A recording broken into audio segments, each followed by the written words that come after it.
हरे कृष्णा। तो भगवत गीता के छठे अध्याय में आप सबका स्वागत है। तो इस अध्याय का नाम है ध्यान योग। तो अब तक हमने पढ़ा है कर्म योग के बारे में, फिर हमने देखा कि ज्ञान योग क्या होता है। तो अब इस अध्याय में हम देखेंगे कि ध्यान योग क्या होता है। यह अध्याय बहुत ही महत्वपूर्ण होने वाला है, क्योंकि इस अध्याय में भगवान हमें यह भी बता देंगे कि कौन सा योग सबसे उत्तम है। तो योग का अर्थ हमने देखा था। योग का अर्थ होता है भगवान के साथ जुड़ना। तो कर्म योग, ज्ञान योग, ध्यान योग, भक्ति योग, कौन सा योग भगवान सबसे सर्वश्रेष्ठ बताते हैं। इस अध्याय के बाद हम भगवत गीता का 33% खत्म कर देंगे, और जो अगला शुरू होगा 7 से 13 तक, तो वो है भक्ति योग, और बहुत ही महत्वपूर्ण होने वाला है। 7 से 12, माफ कीजिएगा, अगला जो 6 अध्याय है वो है भक्ति योग का। और जैसे मैंने पहले बताया था कि जैसे एक सैंडविच के बीचों बीच क्रीम रखी जाती है, वैसे जो भक्ति योग के 6 अध्याय हैं बहुत ही मधुर हैं, और वो पहले 6 और आखिरी के 6 के बीच में रखी गई है। जैसे एक मूल्यवान अंगूठी को आप एक डब्बे में बीचों बीच रखते हैं, उसमें लगी मोती बीचों बीच रहती है, उसी तरीके से ये इतना इतना अच्छा और इतना मधुर अध्याय रहेगा अगला 6, कि उसे बीचों बीच रखा गया है। तो हम यहाँ पे देखेंगे कि किस तरीके से जो अष्टांग योग की विधि है वो अपनाई जाती है, और किस उद्देश्य से। उद्देश्य रहता है मन और इंद्रियों को संयमित करना। तो लोग योग के बारे में अलग अलग धारणाएं रखते हैं। तो क्या ये योग है, किसी ठंडी जगह पे जाना और इस तरीके से करना? अगर आप लोगों से पूछेंगे कि योग क्या है, तो आपको अलग अलग जवाब मिलेंगे। कोई कहता है वजन कम करना योग है, कोई कहता है सुंदर बनना है योग का उद्देश्य, कोई कहता है योग का उद्देश्य है फिट रहना, तंदुरुस्त रहना, कोई रहता है कि हम योग करते हैं तो हम जवान बने रहते हैं, और कोई यह भी कहता है कि योग से हमें सिद्धि प्राप्त होती है। तो ये देखिए, जैसे बैलेंस बनाना, क्या ये योग कहलाता है? क्या हम इसे योग कहते हैं? या फिर ये यहाँ पे देखिए, उसका सर जमीन में ढसा हुआ है, ठीक से सांस भी शायद नहीं ले पा रहा हो, तो क्या इसे हम योग कहते हैं? हाथ पैर मोड़ना, देखिए आज ये भी योग लोग समझते हैं कि ये योग है। कुछ लोग इस तरीके से योग करते हैं, जो मन में आता है वो करते हैं, और कुछ लोग सोचते हैं कि योग का अर्थ है बैलेंस बनाना। ये देखिए किस तरीके से बैलेंस बनाया जा रहा है। और ये बड़ा ही फेमस योग आजकल है, चेयर योग जिसे कहते हैं, चेयर योगा। ऑफिसों में आप देखेंगे कि कितने ही लोग ऐसा जाके सिखाते हैं और कहते हैं कि ये योग है। तो आज हम देखते हैं कि योग जो है वो एक इंडस्ट्री का रूप ले लिया है, एक उद्योग जैसा बन गया है ना। कितनी किताबें लिख दी गई हैं योग के ऊपर। आप देखिए, नाम पढ़िए, चेयर डांसिंग, चेयर योग, योग फॉर प्रेगनेंसी, योग फॉर कैटजेन, है ना, और ना जाने क्या क्या। ये देखिए यहाँ पे वेट लॉस, ऑफिस योग, टेनिस योग, है ना, बिजनेस सक्सेस, है ना। तो अभी जो है योग का अर्थ असली क्या है, हमने देखा है योग का अर्थ होता है भगवान से जुड़ना। अब हम ये देखते हैं कि ध्यान योग में भगवान क्या कहते हैं।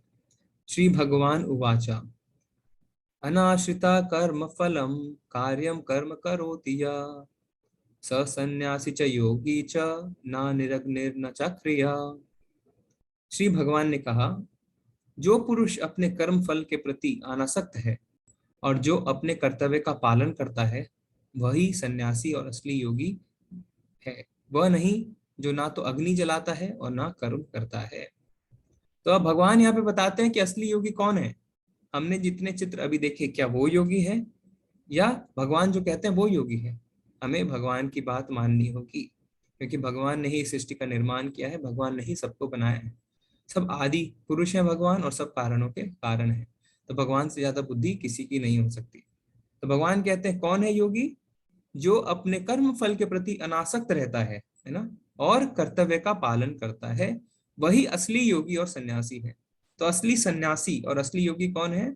जो अपने कर्म फलों के प्रति अनासक्त रहता है, जो कर्म तो करता है किंतु अनासक्ति के साथ, और अपने कर्तव्य का पालन करता रहता है। तो कर्तव्य को त्यागना जो है वो योग नहीं है। भगवान ने यहाँ पे बहुत स्पष्ट तरीके से फिर से बता दिया है। हमें क्या त्यागना है? हमें त्यागना है उसके फल से आसक्ति। ठीक है। इसीलिए चौथे अध्याय में हमने क्या पढ़ा था कि भगवत गीता का ज्ञान किनको मिलता है, राज ऋषियों को, है ना। भगवान ने क्या कहा था, एवं परंपरा प्राप्तम इमम राजर्षयो विदु, राज ऋषियों को, राज ऋषि यानी राजा, राज यानी राजा और ऋषि यानी भक्त। तो राजा की तरह वह अपना कर्तव्य पालन करता था, है ना, और भक्त रहता था, तो कर्म फलों से अनासक्त रहता था। तो दो यहाँ पे भगवान ने बताए हैं, कौन है असली योगी, एक तो कर्म फल से जो अनासक्त है। तो जब वो ऋषि की तरह रहते थे तो भक्ति करते थे और फलों से अनासक्त रहते थे, और राजा अपना ड्यूटी निभाते थे, अपना कर्तव्य निभाते थे।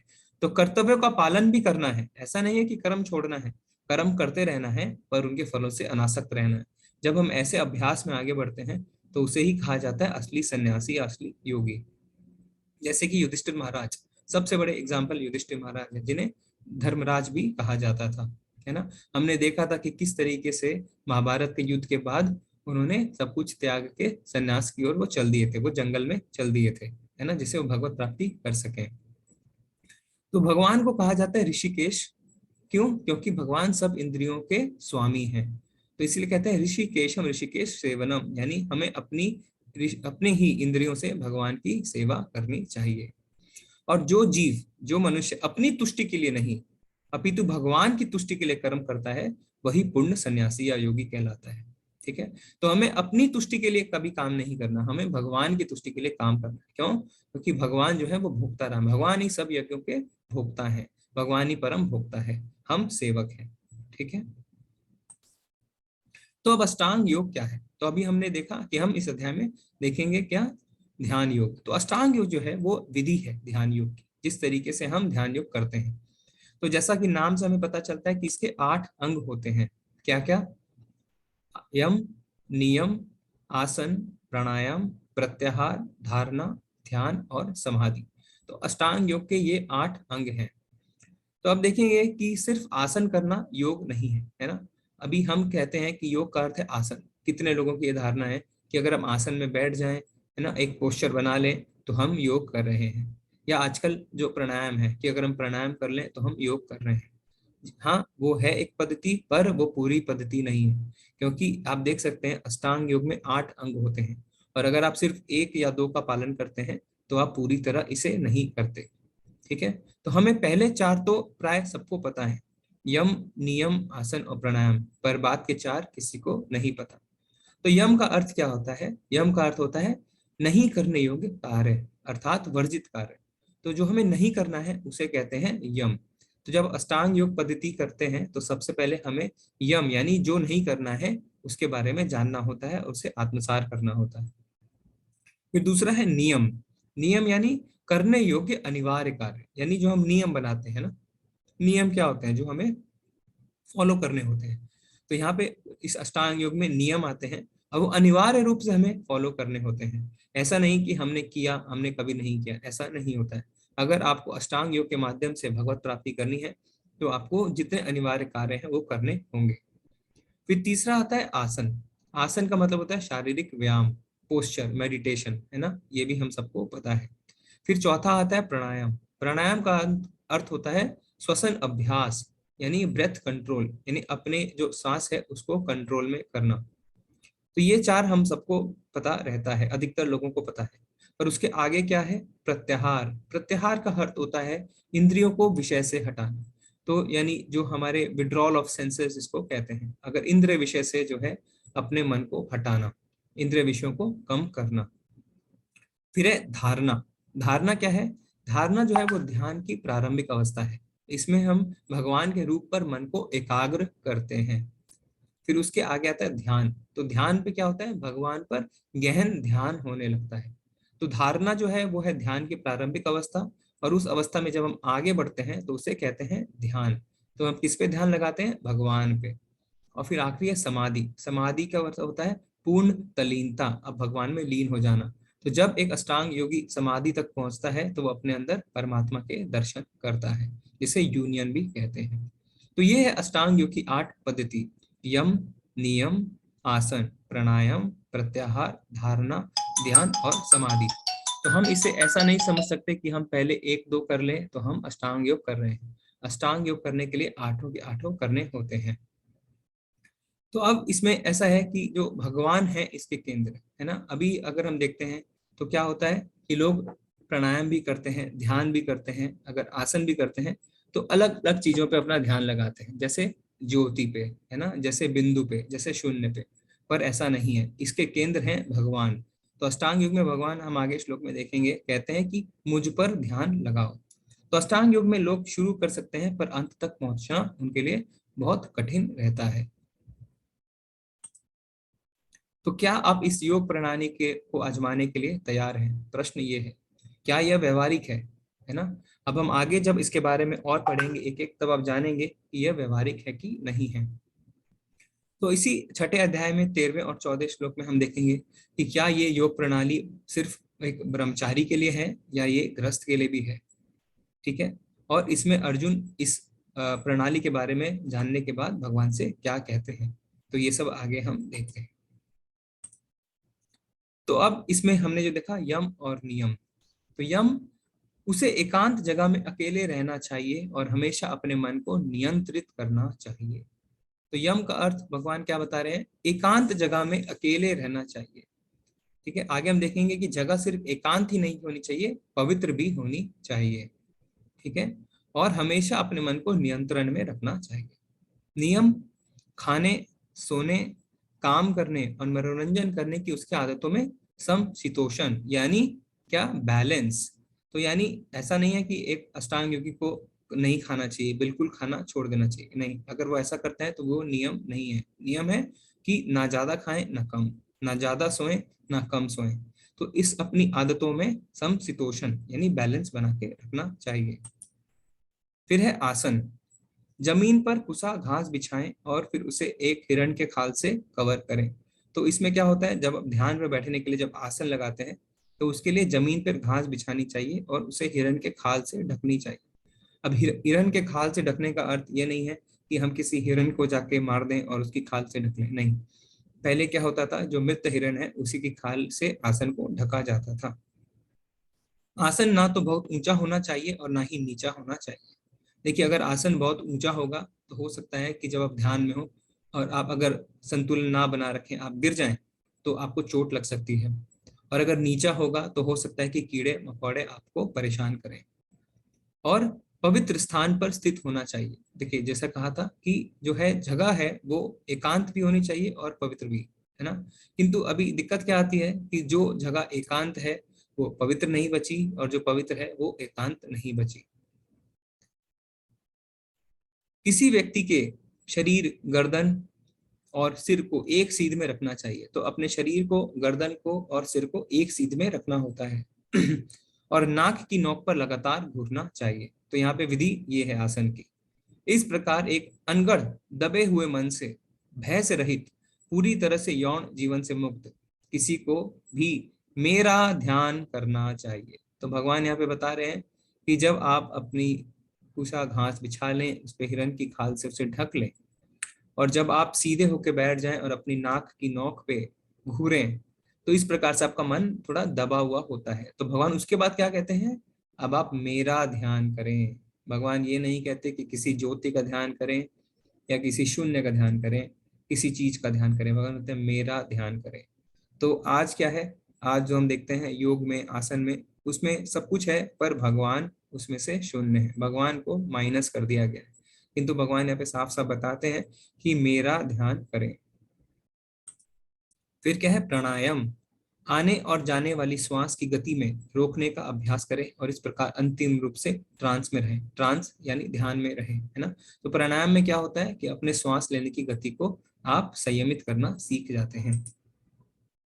फिर आगे क्या है, प्रत्याहार, भौतिक अस्तित्व की समाप्ति। ये बहुत आपको अच्छे से समझना है। तो प्रत्याहार में क्या होता है कि जो हमारा भौतिक अस्तित्व है, भौतिक अस्तित्व क्या, मैं पति हूँ, मैं राजा हूँ, मैं बेटा हूँ, मैं स्टूडेंट हूँ, ये सब है भौतिक अस्तित्व। इसे भूलना होता है, उसे भूल जाना होता है कि वह क्या है। ठीक है।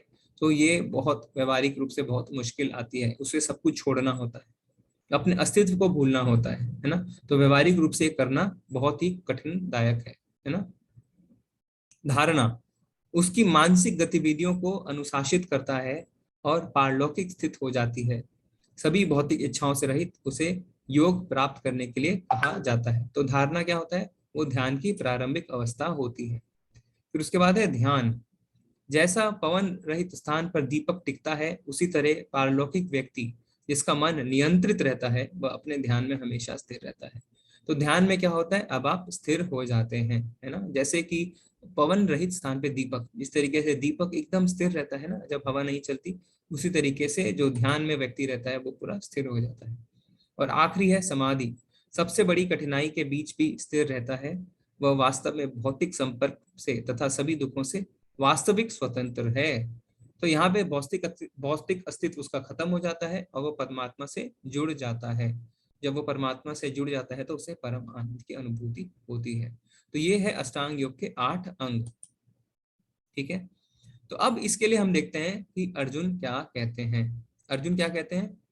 योऽयं योगस्त्वा प्रोक्ता सामयेन मधुसूदना इच्छहं न पश्यामि चंचलत्वात् स्थितिं स्थिराम्।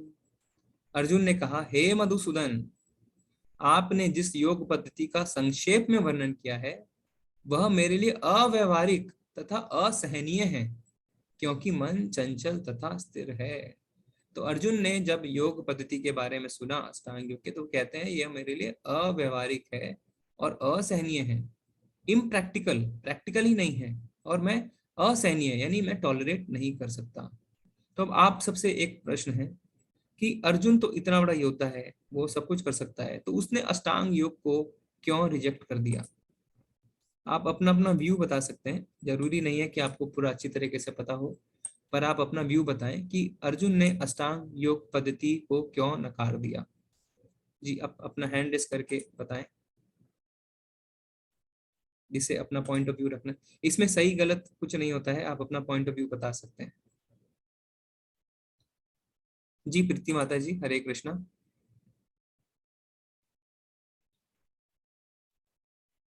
ओके, प्रीति माता जी हरे कृष्णा, अनम्यूट कर सकते हैं। ठीक है, हम आगे देखते हैं। शुभम प्रभु जी हरे कृष्णा। हरे कृष्णा प्रभु जी। मुझे लगता है कि अर्जुन भाभी उनके जो अर्जुन तो शुरू से ही उनका मन विचलित है, पहले अध्याय से उनका मन विचलित है। वो अभी भौतिक जीवन में फंसे हुए हैं, शायद इसलिए वो कह रहे हैं, मेरा ये विचार है। ओके ओके प्रभु जी, हम आगे और सुनते हैं। धन्यवाद। शालिनी माता जी हरे कृष्णा। हरे कृष्ण प्रभु जी। सबसे पहले तो वो मैं कौन हूँ ही नहीं भूल पाए हैं। ओके तो उस वजह से वो बड़ी दुविधा में तो वो शुरू से ही थे। तो स्वयं को ही नहीं भूल पाए, वो अवस्थाओं को ही नहीं भूल पाए, ना बैलेंस बन पा रहा है विचारों का, इस वजह से। ओके ओके माता जी, थैंक यू, अपने अपने विचार रखे। चैट में भी कई लोगों ने कहा है, माता जी कह रहे हैं कि वह, नेहा माता जी कह रहे हैं वह अभी असमंजस की स्थिति में है। ओके, चंद्र प्रभु जी कह रहे हैं कि अपने कर्तव्यों के कारण। नेहा माता जी ने कहा क्योंकि इंसान का मन चंचल होता है। आरती माता जी कह रहे हैं योगा का कठिन नियमों के कारण। ओके, राम प्रभु जी, शायद अर्जुन अष्टांग योग के नियम के पालन करने उनके लिए कठिन होंगे। ओके, मनोज प्रभु जी कह रहे हैं वो क्षत्रिय हैं इसीलिए। नेहा माता जी ने रखा है पॉइंट कि अर्जुन हमारी तरफ से प्रश्न पूछ रहे हैं इसीलिए। जी माता जी। रवि प्रभु जी ने भी कहा है क्योंकि मन चंचल है और एक जगह स्थिर नहीं रहता। ओके, वर्षा माता जी कह रहे हैं क्योंकि नॉर्मल इंसान के लिए फॉलो करना बहुत मुश्किल है, हर इंसान नहीं कर सकता। जी धन्यवाद। अब आप सबने अपनी अपनी राय रखी, बहुत बहुत सही। तो इसमें हम देख सकते हैं कि जैसे अर्जुन ने ये बात कही 5,000 साल पहले, है ना। उस समय पे तो आज के तरीके से जो है ना डिस्ट्रैक्शन जिसको हम बोलते हैं कि सिनेमा है, फिल्म है, नेटफ्लिक्स है ना? इतने वेब सीरीज है, कुछ भी नहीं था, है ना। पर फिर भी अर्जुन ने रिजेक्ट कर दिया। तो बहुत अच्छा बताया आप लोगों, क्योंकि देखिए अगर आपको याद हो तो अर्जुन ने पहले ही अध्याय में कहा था क्या कि मैं सब कुछ छोड़ के जाने के लिए तैयार हूँ, मैं जंगल जाने के लिए तैयार हूँ। तो अब अचानक अर्जुन ने क्यों मना कर दिया, है ना। क्योंकि अर्जुन हमारी तरफ से प्रश्न पूछ रहा है। जी, आप लोगों ने बहुत अच्छा बताया, क्योंकि हमारे लिए यह बिल्कुल भी व्यवहारिक नहीं है ना। कलयुग में तो ये और भी व्यवहारिक नहीं है। अभी जो हमने देखा 8, हम तो यम नियम के आगे भी शायद ना बढ़ पाए, है ना। आखिरी अवस्था तक तो हम कैसे पहुंचेंगे। और चलिए मान भी लिया कि पुरुष ऐसा कर सकते हैं, माताओं का क्या होगा? क्या माता कैसे एकांत जगह पे जा सकते हैं? या छोटे बच्चे हैं, वो कैसे कोई एकांत जगह पे जाएंगे, कुशा घास बिछा के ध्यान करेंगे, है ना। तो ये बिल्कुल भी व्यवहारिक नहीं है। तो इस कारण से अर्जुन ने इसे रिजेक्ट कर दिया। ठीक है। तो इस श्लोका में हम देखते हैं 33वां श्लोक बहुत ही महत्वपूर्ण श्लोक है। यहाँ पे अर्जुन हमारी तरफ से ही अपने विचार रखते हैं और कहते हैं भगवान को साफ साफ। देखिए, यहाँ पे अर्जुन से हमें एक और शिक्षा मिलती है। जैसे ही उनके गुरु ने, अभी उन्होंने भगवान के आगे समर्पण कर दिया था, अब उनके गुरु ने उनको जब कुछ कहा तो उन्होंने अपना मन खोला और साफ साफ शब्दों में कहा कि मेरे लिए अव्यवहारिक और असहनीय है। ऐसा नहीं है कि हमने गुरु का कुछ वाणी सुनी, किंतु हम जानते हुए भी कि हम उसे नहीं पालन कर पाएंगे, हमने गुरु से प्रश्न नहीं किए। हमें ऐसा नहीं होना चाहिए। हमें पूरे पूरे डेडिकेशन के साथ और पूरे ओपन माइंड के साथ गुरु से पूछना चाहिए कि मुझे तो यह अव्यवहारिक और असहनीय लग रहा है ना। ऐसा इसलिए अर्जुन ने किया। ठीक है। तो अब कोई प्रश्न पूछ सकता है कि तो फिर भगवान ने अष्टांग योग को भगवत गीता में क्यों रखा? तो इस प्रश्न का भी आप सब उत्तर दीजिए, आपका हम व्यू जानना चाहते हैं। अगर ऐसा है, अगर अर्जुन खुद कह रहा है कि अष्टांग योग बहुत कठिन है और अव्यवहारिक है, तो भगवान ने भगवत गीता में अष्टांग योग के बारे में बताया ही क्यों? अगर आप अपने विचार रखना चाहते हैं तो हैंड रेस करिए। आपको क्या लगता है कि भगवान ने क्यों बताया ऐसा? जी, जय चौहान प्रभु जी बताएं। हरे कृष्ण। हरे कृष्णा प्रभु जी। मेरा ये मत है कि उन्होंने शायद इसलिए रखा कि जब तक के समस्या नहीं सामने होगी हमारे, तो फिर समाधान वो कैसे प्रस्तुत करेंगे, शायद ये कारण हो सकता है। जी प्रभु जी, बहुत अच्छा बताया आपने। जी, हम और सुनते हैं। मायथा रई मैत्री मैत्री माता जी बताएं। हरे हरे कृष्ण प्रभु जी। हरे कृष्ण माता जी। जी प्रभु जी, भगवान ने इसलिए बताया ताकि आगे कलयुग में जो हमारे प्रॉब्लम्स हम क्रिएट होने वाले हैं, इन सब के बीच में हम उलझ कर रह जाएंगे, कंफ्यूज रह जाएंगे। इसका करेक्ट आंसर मिलना चाहिए हमको, और इसका करेक्ट आंसर सब लोग भगवत गीता में खोजते हैं। तो भगवान ने सोचा कि योगा यानी, अब जैसा आपने बताया कि सिर्फ बैठकर करना नहीं होता है, ये सारे हम सीख सके, ये सारे हम समझ सके, इसीलिए शायद भगवान ने बताया है ये। ओके ओके माता जी, धन्यवाद। चैट में भी है। आरती माता जी कह रहे हैं भगवान ने मनुष्य को मन स्थिर रखने के लिए इससे गीता में बताया। राम प्रभु जी कह रहे हैं कि भक्ति दृढ़ हो और अष्टांग योग से प्रभु को प्राप्त कर सकें। नेहा माता जी कहते हैं कि भगवान हर संभव तरीके बता रहे हैं और हो सकता है कि वो अभी आने वाले श्लोकों में जो सामान्य लोगों के लिए तरीका बताएं। ठीक है माता जी। ओके। इसमें जय चौहान प्रभु जी ने भी अच्छा बताया था कि अर्जुन जो है वो ग्रस्त और क्षत्रिय है, इसीलिए उसे अव्यवहारिक बताया। जी प्रभु जी, आपने सही कहा। ठीक है, हम एक एक दो हैंड और लेंगे। पूनम माता जी, हरे कृष्णा।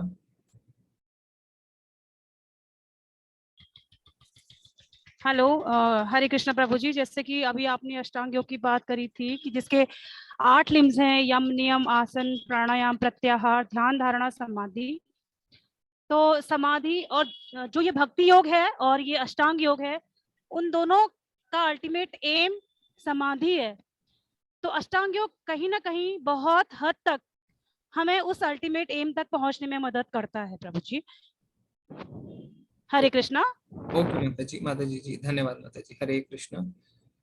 पवन प्रभु जी आप बताएं। हरे कृष्णा। पवन कुमार प्रभु जी। हरे कृष्णा प्रभु जी।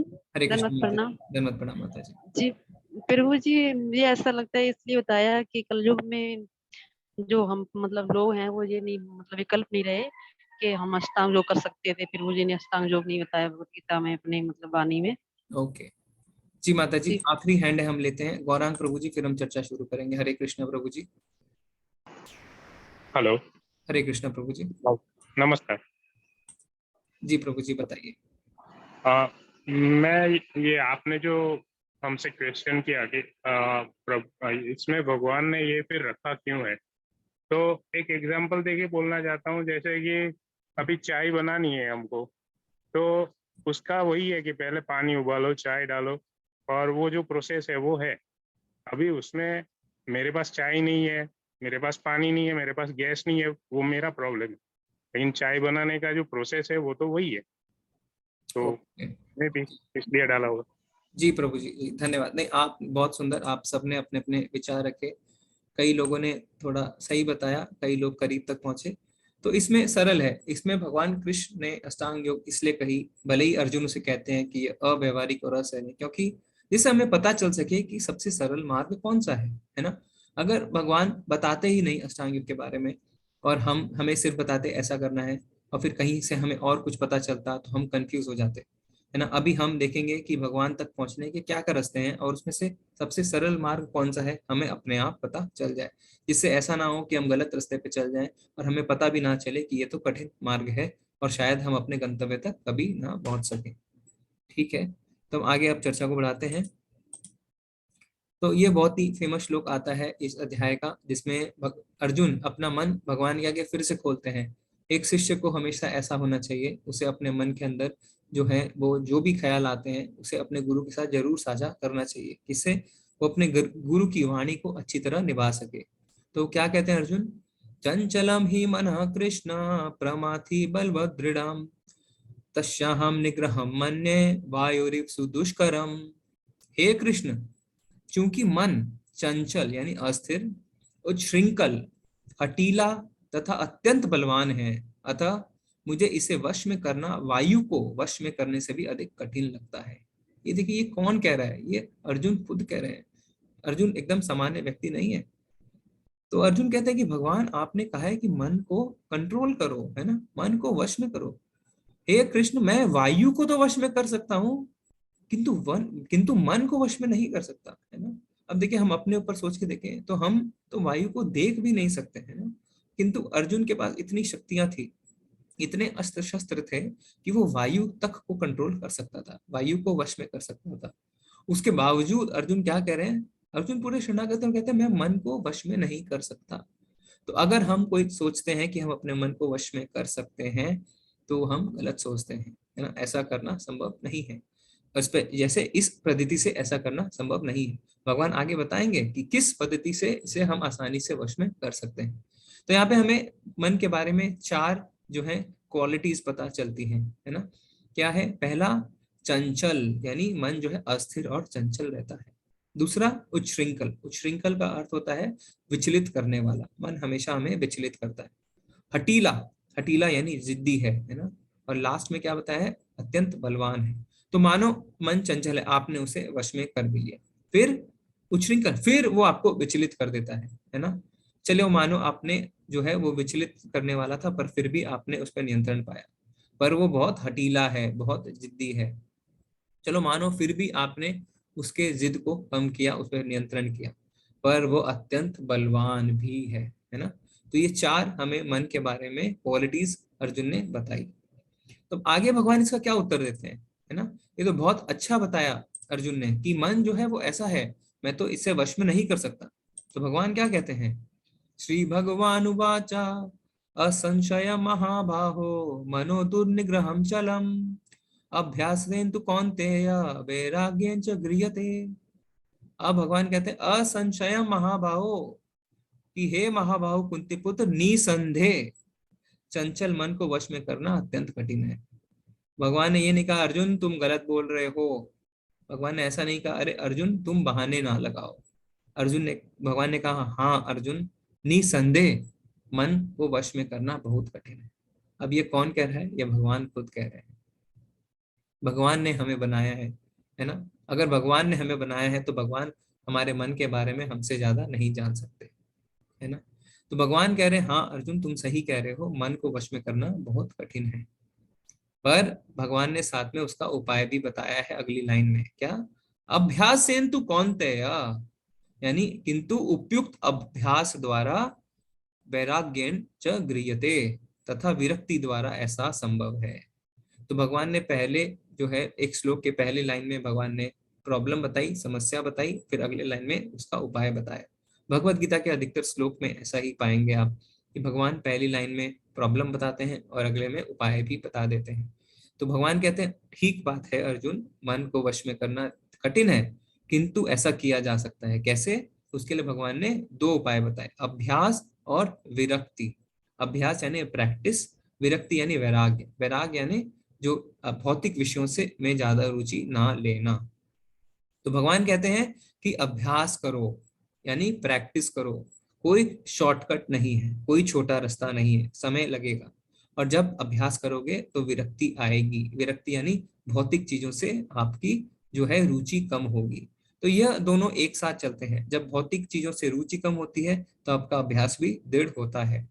तो अब इसका जो जवाब है ना, भगवान ने वो दूसरे अध्याय के 59वें श्लोक में दिया था। क्या कहा था भगवान ने? कि जब आपको हायर टेस्ट लगता है तो आप लोअर टेस्ट के बारे में भूल जाते हैं, है ना। जिसका हमने एग्जाम्पल भी देखा था ना, क्या कि अगर कोई व्यक्ति रोटी के साथ नमक खाता है, ठीक है, फिर अगले दिन आप उसे दाल देते हैं, तो क्या वो नमक के साथ रोटी खाएगा? नहीं खाएगा, है ना। और फिर उसके अगले दिन आप उसे पनीर देते हैं, तो अब वो क्या दाल के साथ भी रोटी खाएगा? वो नहीं खाएगा। तो जब हमें उच्च स्वाद लग जाता है तो निचले स्वाद को हम भूल जाते हैं। यानी यहाँ पे उच्च स्वाद क्या है? उच्च स्वाद है भक्ति। तो जब हमें भक्ति मिल जाती है तब हम धीरे धीरे जो हमारा मन है वो भौतिक विषय वस्तुओं से दूर होना शुरू होता है। अब जो अभ्यास है, प्रभुपाद जी अपने तात्पर्य में बताते हैं कि अभ्यास की शुरुआत कैसे करनी चाहिए। प्रैक्टिस की शुरुआत किस चीज की प्रैक्टिस हो रही है? ये मन को वश में करने की, है ना। तो इसके प्रैक्टिस की शुरुआत कैसे होती है? नवदा भक्ति से। श्रवणम कीर्तनम स्मरणम। सबसे पहला है श्रवणम, जो अभी आप सब कर रहे हैं, यानी सुनना। तो मन को वश में करने के लिए सबसे पहला अभ्यास का जो कदम है वो है भगवान के बारे में सुनना, ठीक है। तो ये चीज को हम बहुत महत्वपूर्ण है, बहुत अच्छे से समझ सकते हैं। हम कहते हैं मन को वश में करना है, खाली कहने से हम मन को वश में नहीं कर सकते, हमें कुछ करना है। क्या करना है? भगवान के बारे में सुनना है। जब ऐसा क्या होता है, जब हम भगवान के बारे में सुनते हैं तो मन की जितनी भी जो दुष्चिंताएं हैं ना, उससे हम शुद्ध हो जाते हैं। क्यों? क्योंकि ऐसा करना परम शक्तिशाली और दिव्य विधि है।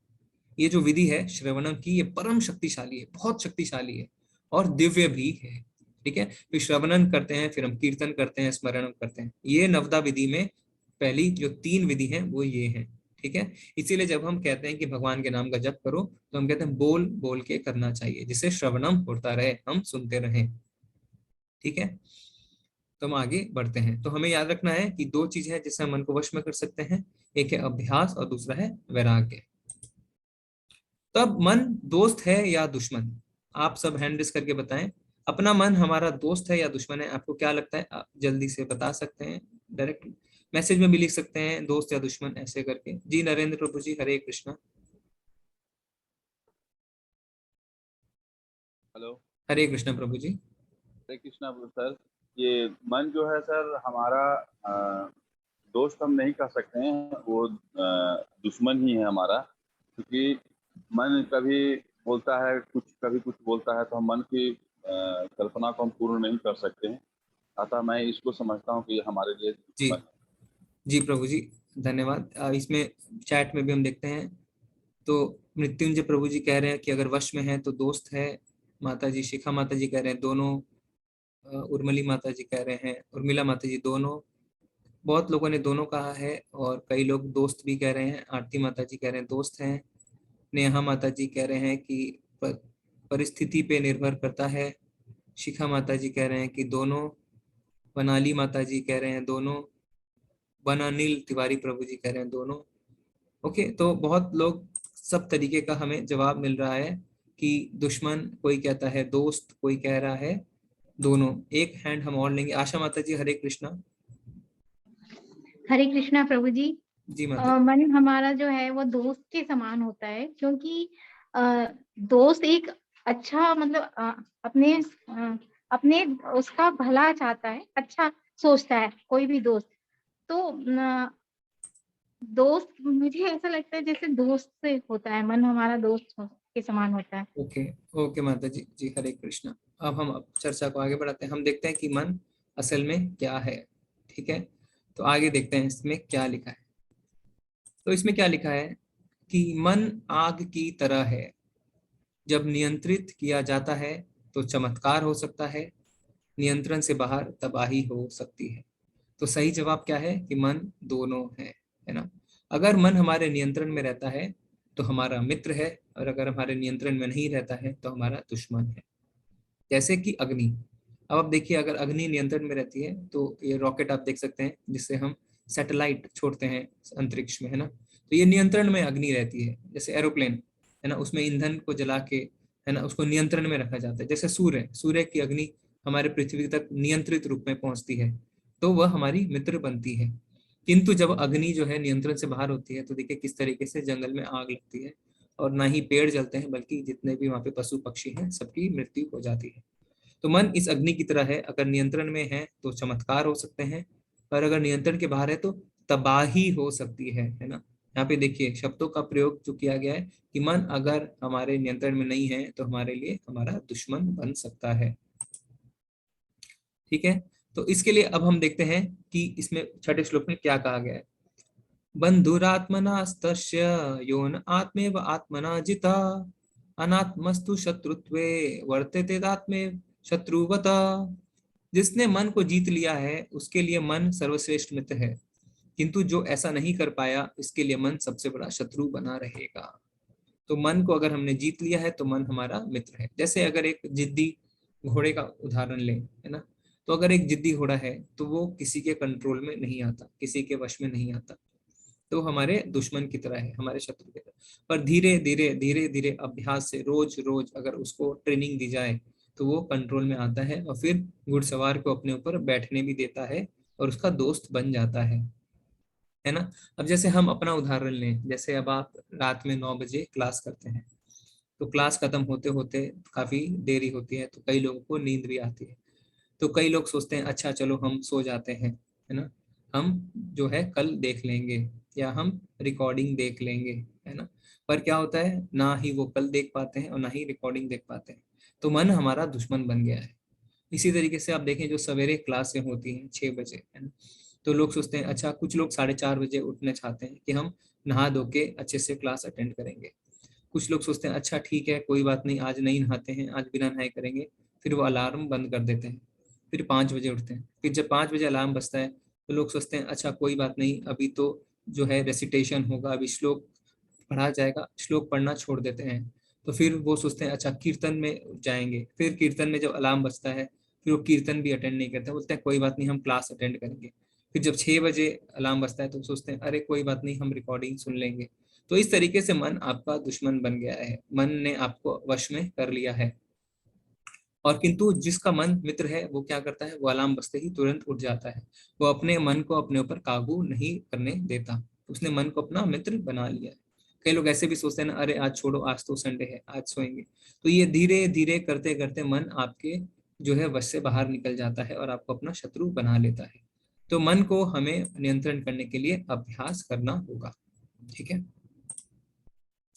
तो अर्जुन ने कहा हे कृष्ण, उस असफल योगी की गति क्या है जो प्रारंभ में श्रद्धा पूर्वक आत्म साक्षात्कार की विधि ग्रहण करता है किंतु बाद में भौतिकता के कारण उससे विचलित हो जाता है और योग सिद्धि को प्राप्त नहीं कर पाता।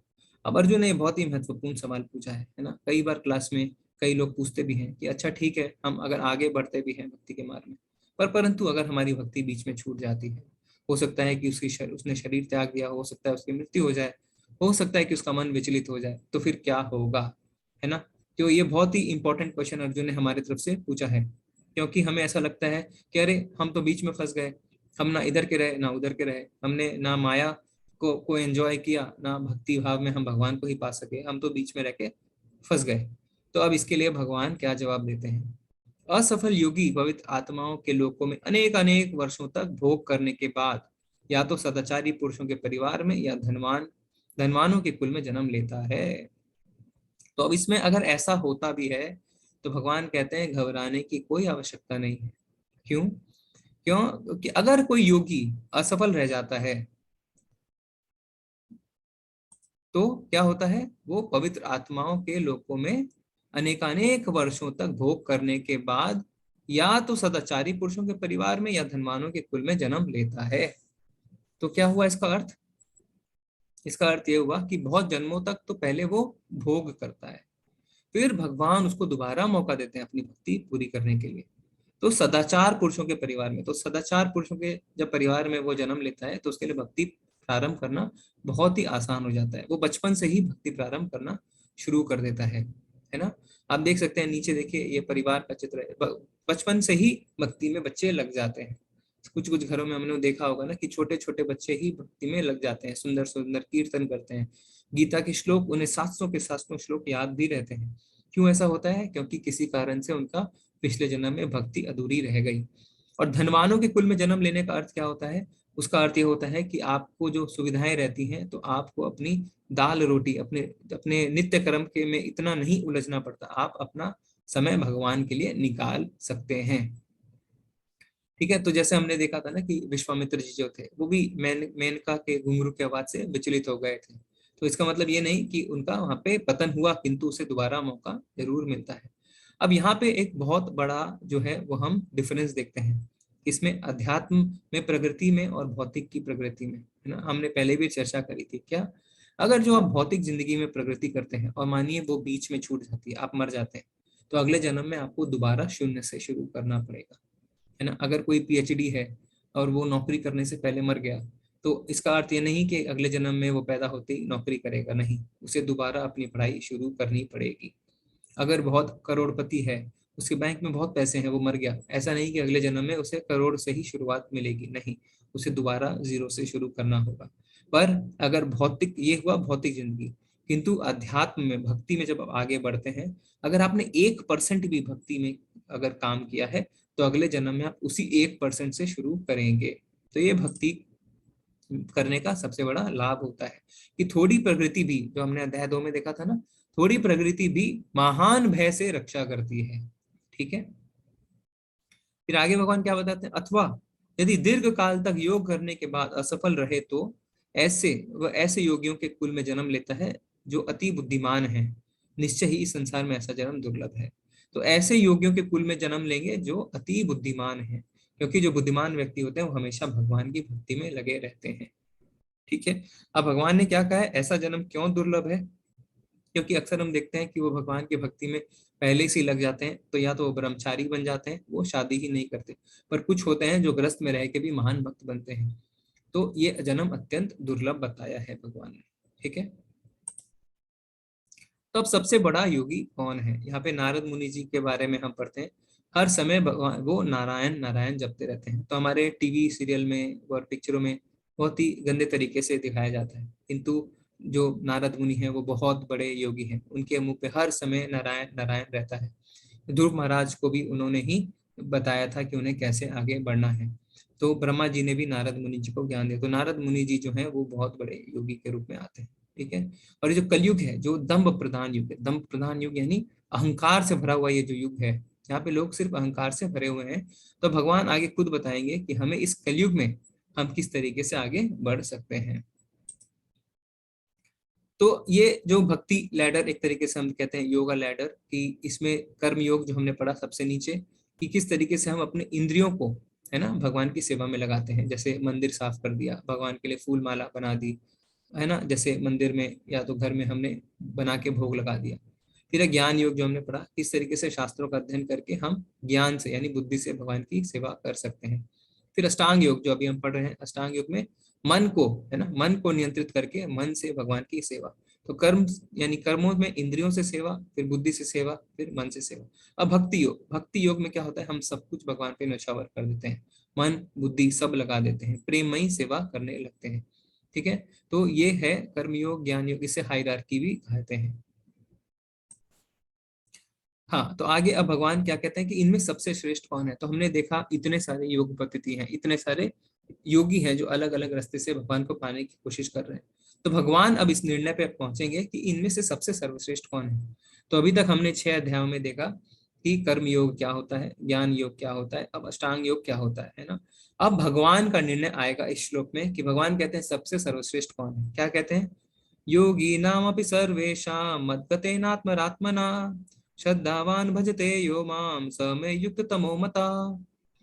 और समस्त योगियों में जो योगी अत्यंत श्रद्धा पूर्वक मेरे परायण है, अपने अंतःकरण में मेरे विषय में सोचता है और मेरी दिव्य प्रेमा भक्ति करता है, वह योग में मुझसे परम अंतरंग रूप में युक्त रहता है और सबों में सर्वोच्च है। यही मेरा मत है। तो भगवान का क्या मत है? जो भक्ति करता है वही उन्हें सबसे ज्यादा प्रिय है। जो श्रद्धा पूर्वक मेरे परायण है, यानी हमेशा भगवान में श्रद्धा से सेवा करता है, हमेशा भगवान की अंतःकरण में मेरे विषय में सोचता है, हमेशा मेरे बारे में सोचता है। हम देखेंगे 18वें अध्याय में भगवान क्या कहते हैं, मन मना ही मद भक्तो मद्याजी मम नमस्कुरु मामे वैश्वसी युक्त्वैवं प्रतिजाने मामे ऐश्वसी सत्यम ते प्रतिजाने प्रियोषि में। और ये जो श्लोक है 2 बार आता है, एक 9वें अध्याय में और एक 18वें अध्याय में। तो जो भगवान के बारे में हमेशा सोचता रहता है, मन मना ही मद भक्तो, ठीक है, और मेरी दिव्य प्रेमा भक्ति करता है, जो भगवान की प्रेमा भक्ति करता रहता है। तो हमें पता चल गया कि भगवान क्या कहते हैं, सबसे सर्वश्रेष्ठ कौन है? जो भगवान की भक्ति करता है।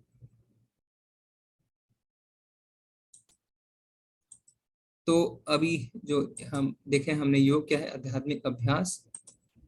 हाँ, तो अब हम देखते हैं कि किस युग में कौन सी विधि सबसे अच्छी रही।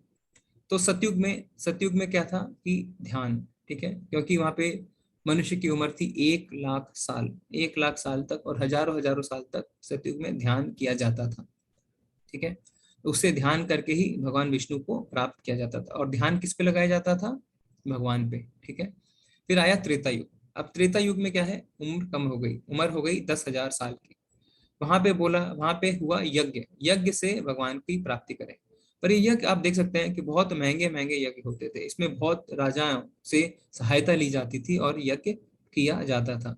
मंत्रों का उच्चारण पूरा शुद्ध रहता था, और जो द्रव्य सामग्री है वो भी पूरी शुद्ध रहती थी, है ना। वहां पे तो ऐसा होता था कि जो पुरोहित यज्ञ करते थे उनके मंत्र उच्चारण से ही वो अग्नि को जला लेते थे। आजकल ऐसा करना एकदम भी संभव नहीं है।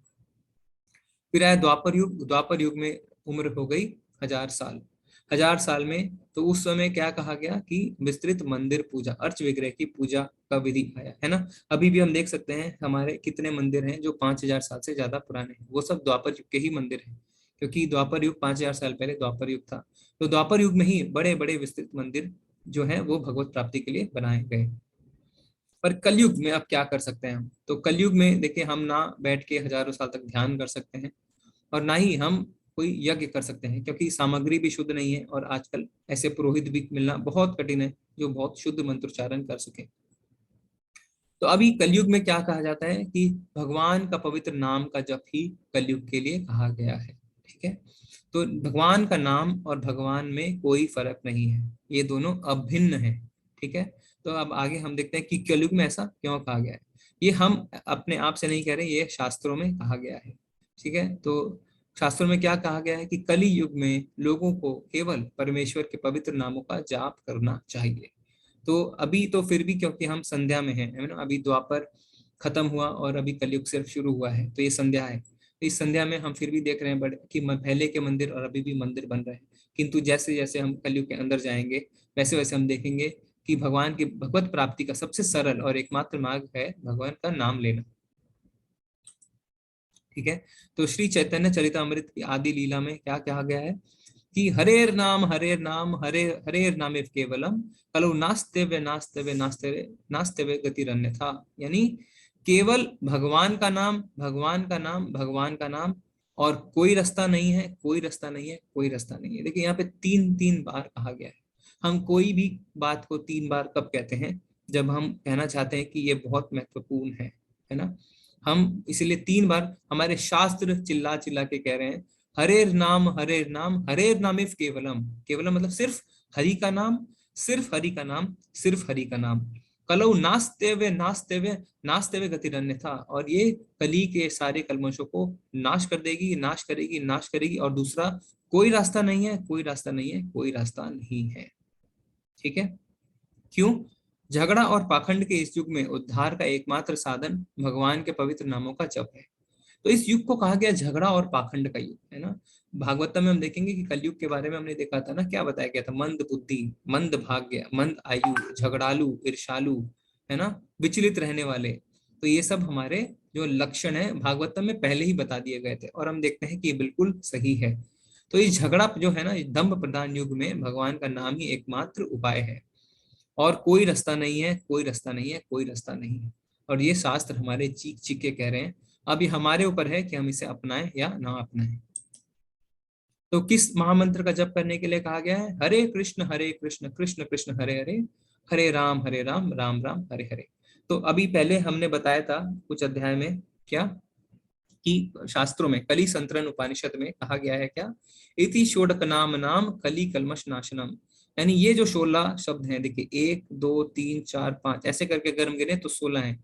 हरे कृष्ण कृष्ण कृष्ण हरे हरे, हरे राम राम राम हरे हरे। तो ये 16 नाम है, ये सब भगवान के नाम है।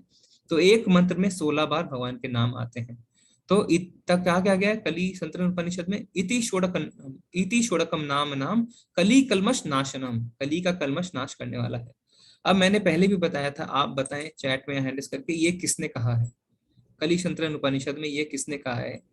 इति षोडकम नाम नाम कली कलमश नाशनम। हैंडल्स कर सकते हैं या चैट में बता सकते हैं कि ये किसने कहा है? हमने पहले चर्चा करी थी इसके बारे में।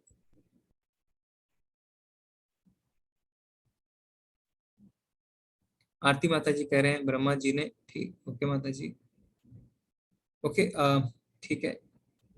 चैतन्य महाप्रभु जी ने, ठीक है, ये ठीक है, आप सबने बताया, शील प्रभुपाद ने, ओके। तो ये बताया है साक्षात ब्रह्मा जी ने, माता जी ने सही कहा। ब्रह्मा जी कहते हैं इति षोडकम नाम नाम कली कलमश नाशनम, यानी मैंने सारे वेद पढ़ डाले, सब कुछ देख लिया, किंतु इस महामंत्र से ऊपर मुझे कुछ भी नहीं मिला जो इस कलयुग में लोगों का उद्धार कर सके। ठीक है ना, सबसे बड़े वेदों के जो ज्ञाता हैं वो कौन है? वो ब्रह्मा जी हैं। और ब्रह्मा जी अगर ऐसी बात करते हैं तो हमें उसे मानना चाहिए, ठीक है, क्योंकि हमारे पास ना बुद्धि है ना समय कि हम सारे वेदों को पढ़ें, किंतु उन्होंने सारे वेदों को पढ़ा और कहा ये मंत्र जो है वो महामंत्र है और इसी से कलयुग में लोगों का उद्धार हो सकता है। अब इसी को जब गा के करते हैं तो इसे संकीर्तन कहते हैं। हरे कृष्णा कृष्ण कृष्ण हरे हरे, हरे रामा राम राम हरे हरे। तो जब हम गा के करते हैं तो उसी को कहते हैं हरि नाम संकीर्तन, और जब की तरह करते हैं हरे कृष्ण कृष्ण कृष्ण हरे हरे, हरे राम राम राम हरे हरे, तो उसको हम जप कहते हैं। ठीक है, तो आशा है कि आप लोगों ने एक माला शुरू कर दी है सबने। तो अभी हम कोशिश करेंगे कि हम रोज एक माला करें। जिन्होंने हैंड रेस करके बताइए अगर आपने एक माला शुरू कर दी है कम से कम, तो अच्छा है बहुत, क्योंकि हमें अपने जीवन में से 5-7 मिनट 8 मिनट निकाल के एक माला जरूर करनी चाहिए। काफी लोगों ने हैंड रेस किया है, बहुत अच्छा है। कोशिश करें जिन्होंने अभी तक नहीं किया है, थोड़ा समय निकालने की कोशिश करें कि एक माला आप जरूर शुरू करें। ठीक है,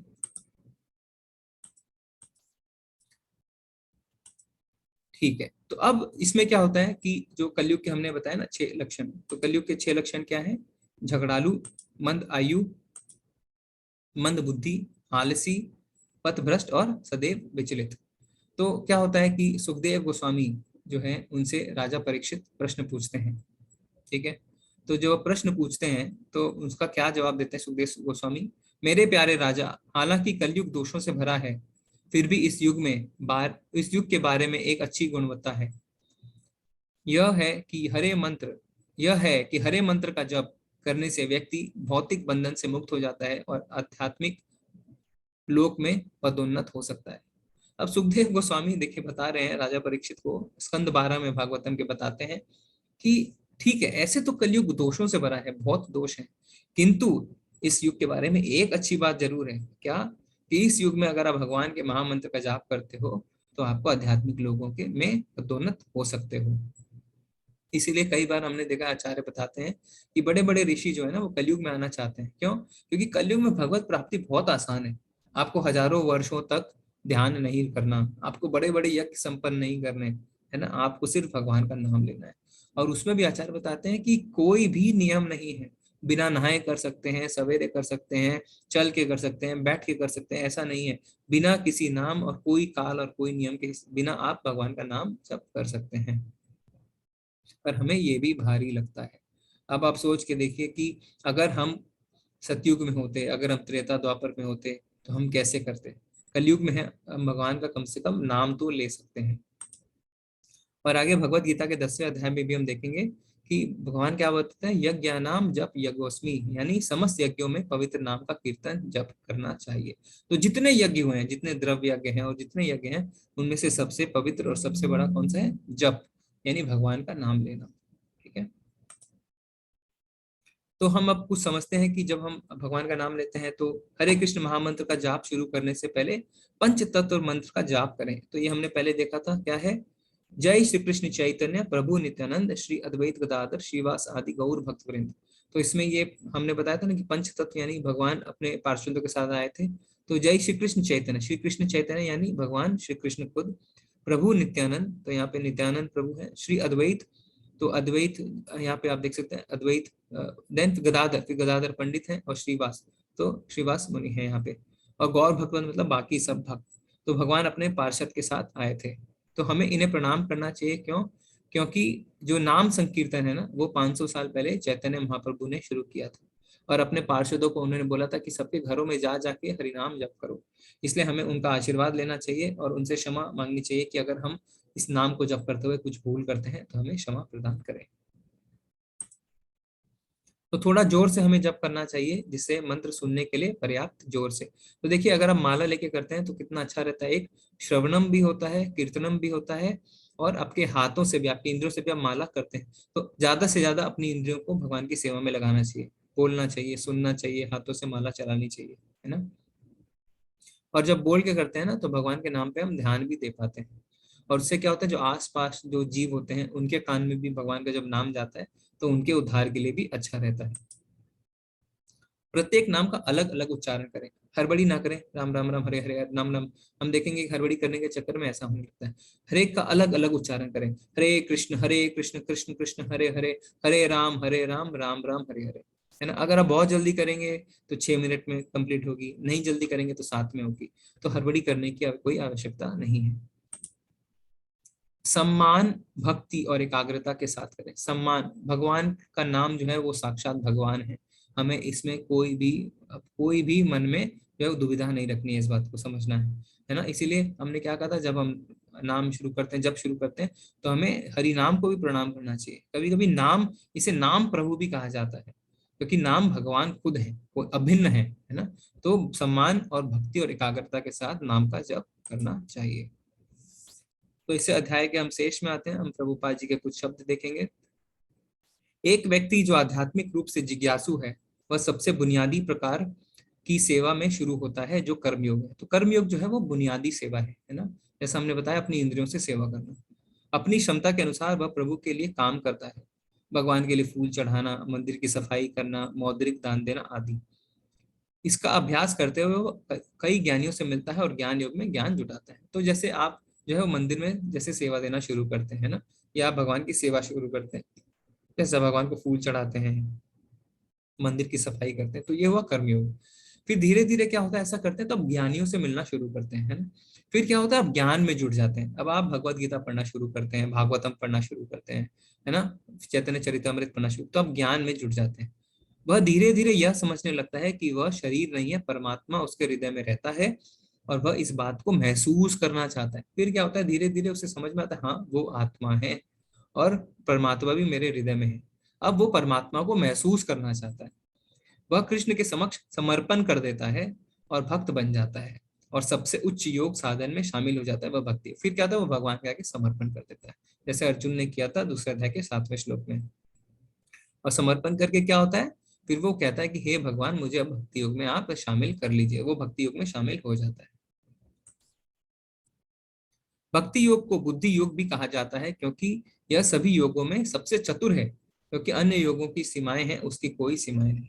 तो भक्ति योग को बुद्धि योग भी कहा जाता है, क्योंकि इसमें आप पूर्णतः भगवान की सेवा में लग जाते हैं, और ये सबसे चतुर तरीका है। बाकी योग में काफी समय लग सकता है, पर अगर भक्ति योग में आप तुरंत भगवान की सेवा में लग जाते हैं। भक्ति योग समस्त योगों का परिणति है, अन्य योग तो भक्ति योग में भक्ति तक पहुंचाने के साधन मात्र हैं। तो आप पहुंचेंगे भक्ति योग तक ही, है ना, बाकी योग के थ्रू भी। योग का वास्तविक अर्थ भक्ति योग है, अन्य सारे योग भक्ति योग रूपी गंतव्य की दिशा में अग्रसर होते हैं। तो आपको पहुंचना भक्ति योग तक ही है, भक्ति योग से ही भगवान को पाया जा सकता है। पर जो बाकी योग है ना, वो हमें भक्ति योग की ओर अग्रसर करते हैं।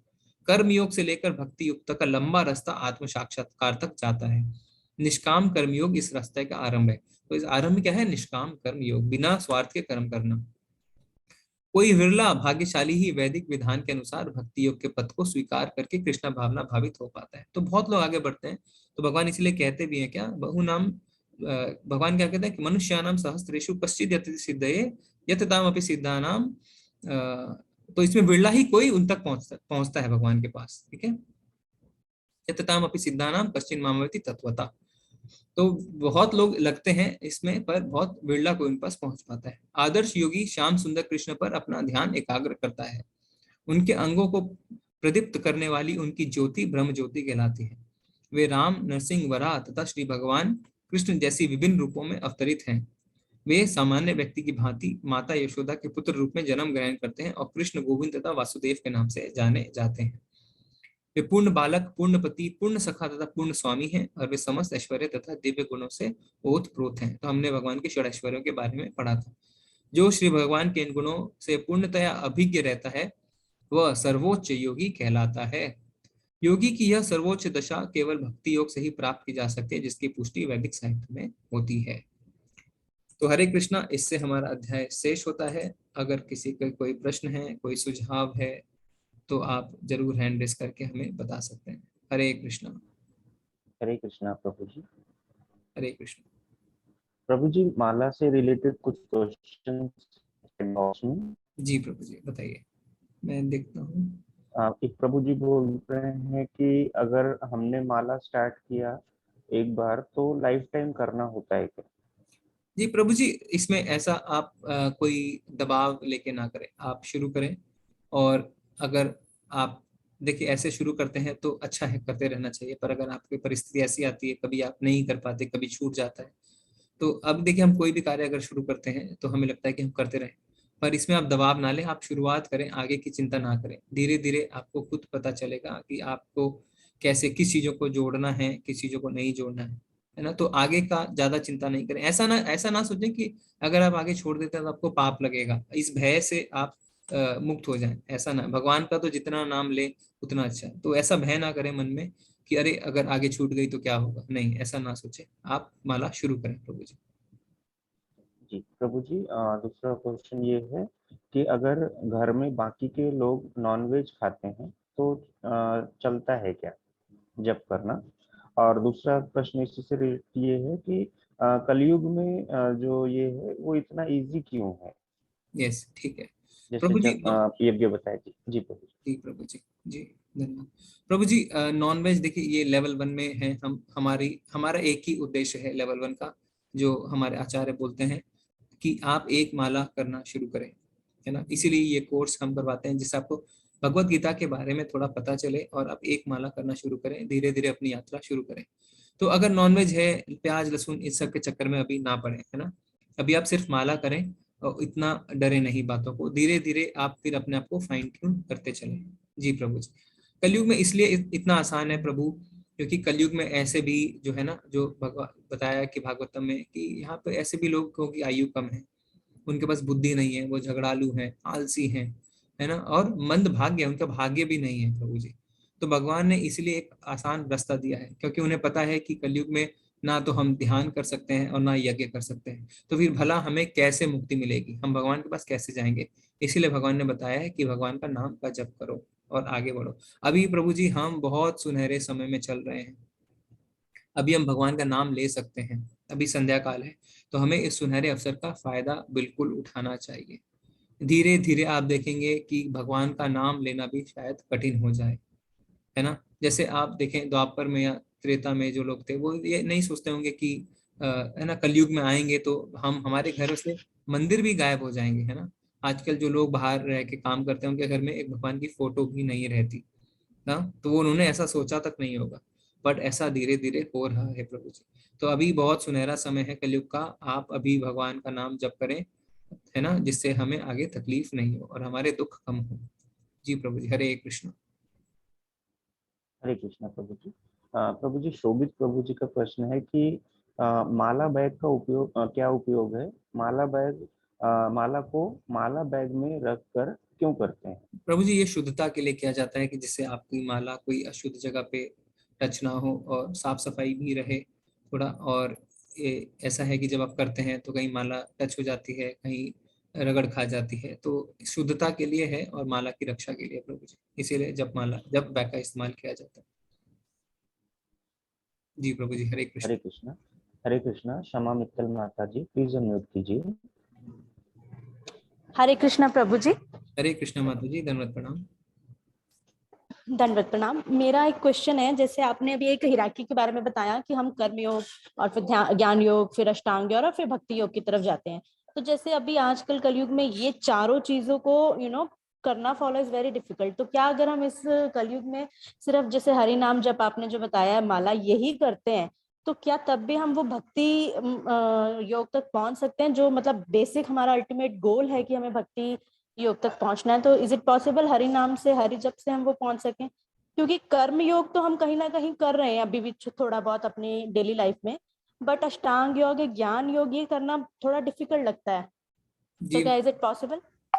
जी माता जी, आपने बहुत अच्छा प्रश्न पूछा है। तो इसके लिए आचार्य बताते हैं कि अगर हम सीढ़ी से चढ़ते हैं तो हम पहले कर्म योग, फिर ज्ञान योग, फिर ध्यान योग, फिर भक्ति योग।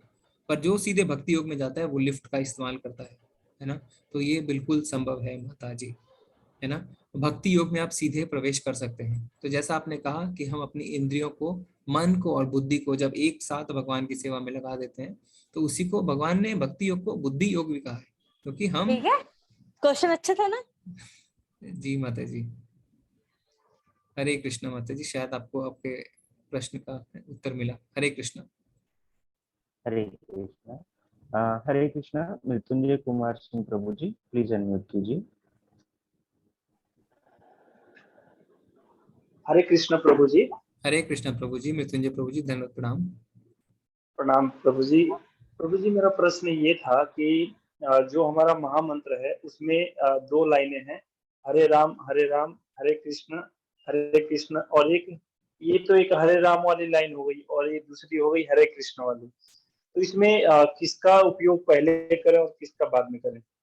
जी प्रभु जी, जब ये हमें शास्त्रों से मिला तो मुझको हरे कृष्ण कृष्ण कृष्ण हरे हरे, हरे राम राम राम हरे हरे, ऐसे मिला प्रभु जी।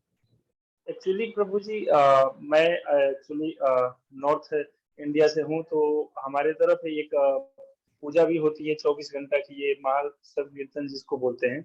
उसमें क्या है कि पहले हरे राम पहले आता है, उसके बाद हरे कृष्ण आता है। इसलिए प्रभु जी ये मेरा प्रश्न था। नहीं प्रभु जी, देखिए राम और कृष्ण एक हैं, उसमें कोई वैसी बात नहीं है। तो जो शास्त्रों में जैसा लिखा है हम वैसा बताते हैं प्रभु जी। तो पर दोनों में ऐसा कोई फर्क ज्यादा नहीं है प्रभु जी, तो उसकी चिंता नहीं करें। तो आप जैसे शास्त्र में बताया वैसा हम बताते हैं प्रभु जी। धन्यवाद प्रभु जी। हरे कृष्ण प्रभु जी, धन्यवाद, प्रणाम। हरे कृष्णा। पवन कुमार प्रभु जी, प्लीज अनम्यूट कीजिए। हरे कृष्ण प्रभु जी। हरे कृष्णा माता जी, धन्यवाद, प्रणाम। धन्यवाद, प्रणाम प्रभु जी। जी मेरा सवाल ये था कि जैसे हम स्टार्टिंग में माला जब करते हैं तो हमें नीम की माला से स्टार्ट करना चाहिए, तुलसी माला से? जी माता जी, अगर आप शुरू कर रहे हैं तो कोई भी माला से आप शुरू करिए, उसकी चिंता नहीं करिए। अगर आपके घर में नीम की है तो आप नीम के माला से भी शुरुआत कर सकते हैं। तो प्रभु जी ऐसा बताया है कि जैसे जब तक आप 4 नियम फॉलो नहीं करते तब तक नीम की माला मतलब इस्तेमाल करें, फिर हाँ तुलसी माला धारण करें। हाँ माता जी, तो आप शुरुआत किसी भी माला से कर सकते हैं, पर जब तुलसी माला से आप जप करना शुरू करते हैं तब थोड़ा आपको शुद्धता ज्यादा रखनी पड़ती है, क्योंकि तुलसी बहुत पवित्र रहती है। तो आप शुरुआत करिए, जब आप नीम माला से शुरुआत कर सकते हैं, उसमें कोई दिक्कत नहीं है। पर जब आप आगे बढ़ते हैं और थोड़ा और आप नियम को पालन करना शुरू करते हैं, तब तुलसी माला लेके शुरू करिए माता जी, कोई ऐसी दिक्कत वाली बात नहीं है। अभी ऐसे हम माला कर रहे हैं तो नीम की माला से ही कर रहे हैं, तभी हम 4 नियम फॉलो नहीं कर रहे हैं जी, चाय कॉफी वाला नियम नहीं हो रहा है अभी, तो हाँ इसलिए अभी तुलसी माला से नहीं कर रहे हैं, नीम की माला से ही कर रहे हैं प्रभु जी। जी माता जी, नहीं आप कर सकते हैं। और ऐसा है माता जी कि जैसे अगर चाय कॉफी की बात है तो उसमें उससे पहले भी आप तुलसी माला शुरू कर सकते हैं।